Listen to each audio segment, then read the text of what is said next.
everyone, welcome back to my channel. Today I wanted to do an updated video on how to wake up earlier. I know a lot of people have expressed that they struggle with waking up early, or they're looking for ways to make sure they can have a productive morning. So everything in my first video is still valid. I still follow those tips and I still think that those are really helpful. But I also wanted to add on to certain things that I have found are also helping me wake up earlier. So here is how to wake up earlier.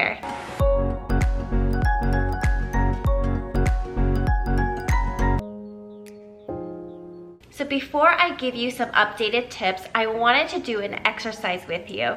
Okay, why do you want to wake up earlier?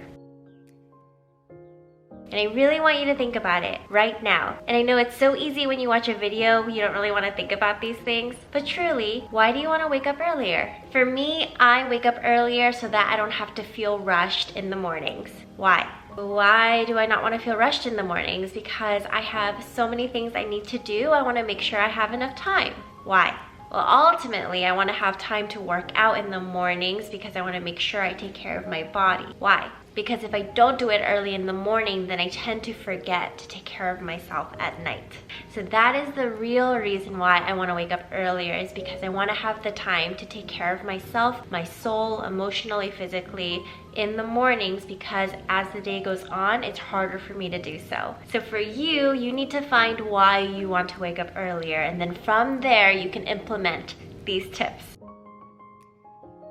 Number 1, why do children always knock out at night? Especially 5-year-olds, 6-year-olds, when they go home after a long day of school, they knock out early, versus adults have a harder time going to sleep. And the reason is because children have exhausted all of their energy throughout the day. They're constantly absorbing information, they're learning, they're playing, they're talking a lot, and so that gets them really tired. If I spend a day with my friends and I'm talking constantly as a teacher, I get really tired at night. Again, that is the introvert in me. So you want to find ways to pack your schedule so that you can be tired. When my schedule is really open and I don't really have much going on, it's harder for me to go to sleep earlier because I'm not that tired. But if you have a lot of things planned, such as workouts, you're cooking, you're talking to people, you're meeting up on Zoom or Google Meet, then you're going to start to feel yourself be more tired. Number 2, if you normally wake up at 10 a.m., then you don't want to say, okay, well, I'm going to wake up at 5 a.m. tomorrow. You want to start little by little, and a number that really helps is 15 minutes earlier. So if you normally wake up at 10 a.m., then try for 1 week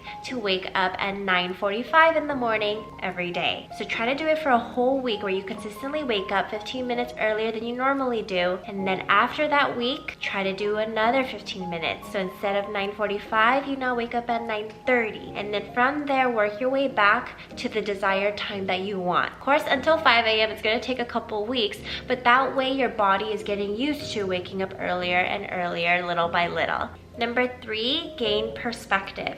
So here is the perspective of what the snooze button really symbolizes.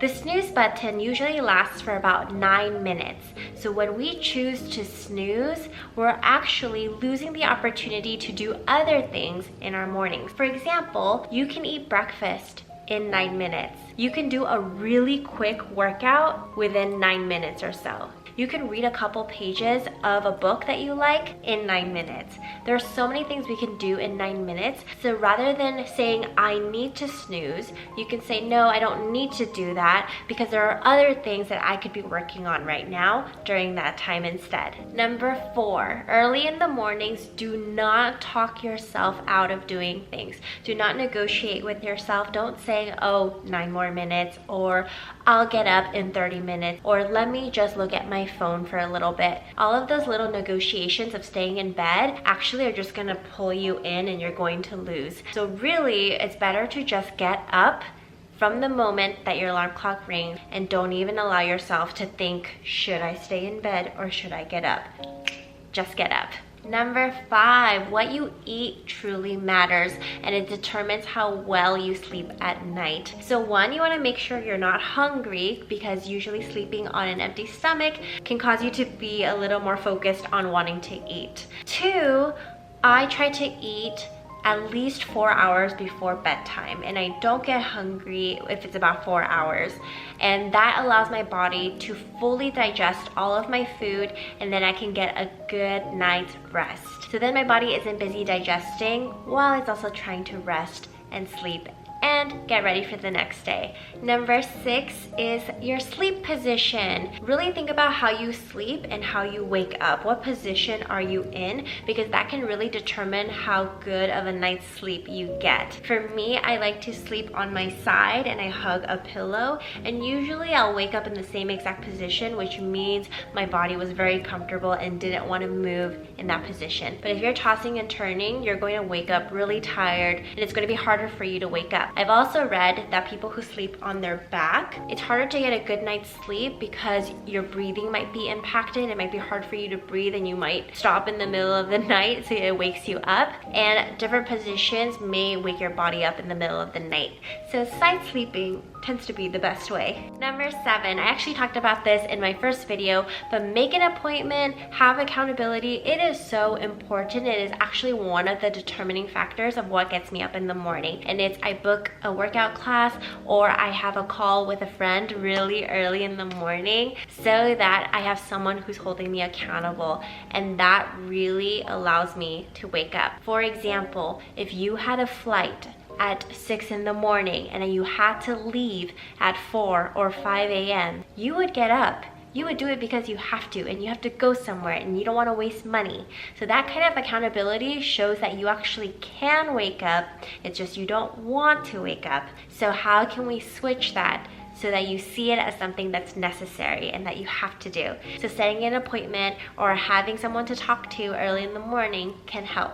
So do it with a friend and say, hey, let's wake up early in the morning and we can get work done together. Number 8, allow yourself to sleep in once or twice a week. So on certain days of the weekend, I will not turn on any of my alarms and I will just allow my body to wake up when it wants to. I tend to still wake up earlier anyway because my body is so used to waking up early, but it's always really helpful to know that I can rest, and if I'm tired, I can go back to sleep, and there's that freedom that I allow myself on certain days. Then I stay disciplined during the weekdays for when I have to go to work. I know during this season, it's so easy to feel a little lazier, to feel like, oh, it doesn't really matter, I'm not going anywhere, I don't have to wake up earlier. But I do think setting a routine and being a morning person has allowed me more room to do a lot more things, and it has allowed me to really reflect and get to know myself too. So that's why I love waking up early in the morning.